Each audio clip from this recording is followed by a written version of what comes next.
নির্যাতন নিপীড়ন বৈষম্য নির্যাতন নিপীড়ন বৈষম্য সুবিচারহীনতা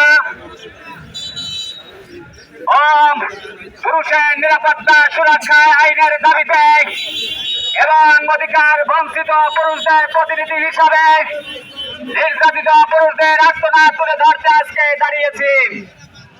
এই দাঁড়িয়ে থাকা এবং প্রতিবাদী কণ্ঠ নির্যাতিত পুরুষদের বুকে আশার সংসার করেছে পুরুষ নির্যাতন দমন আইনের। আমরাও চেষ্টা করছি নির্যাতিত পুরুষদের মুখে হাসি ফোটাতে।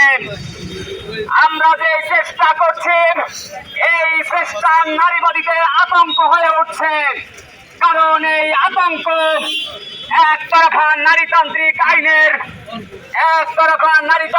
আইনের যে খবর রয়েছে তা ভেঙে আমরা চুরমার করে দিতে চাই।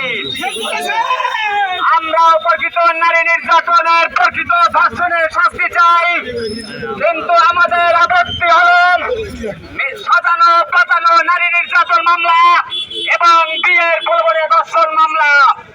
এই সাজানো পাতানো নারী নির্যাতন মামলা এবং বিয়ের পূর্বে ধর্ষণ মামলার মধ্য দিয়ে নারীর অপরাধকে মুছে দিয়ে একটা ব্যভিচারকে ঢেকে দিয়ে শুধুমাত্র পুরুষকে অপরাধী হিসাবে, পুরুষকে ধর্ষক হিসাবে উপস্থিত করা হচ্ছে।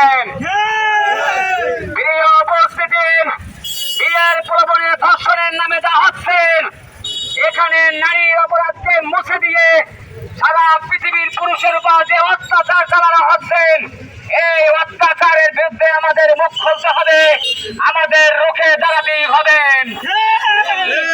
উপস্থিতি, নারীদের অতিরিক্ত স্বাধীনতায়, নারীদের অতিরিক্ত অধিকারে একতরফা নারীতান্ত্রিক আইনের ফলে কথায় কথায় নারী নির্যাতন মামলা, কথায় কথায় যৌতুক মামলা, কথায় কথায় যৌন হয়রানির মামলা এবং সাজানো পাতানো ধর্ষণ মামলায় পুরুষ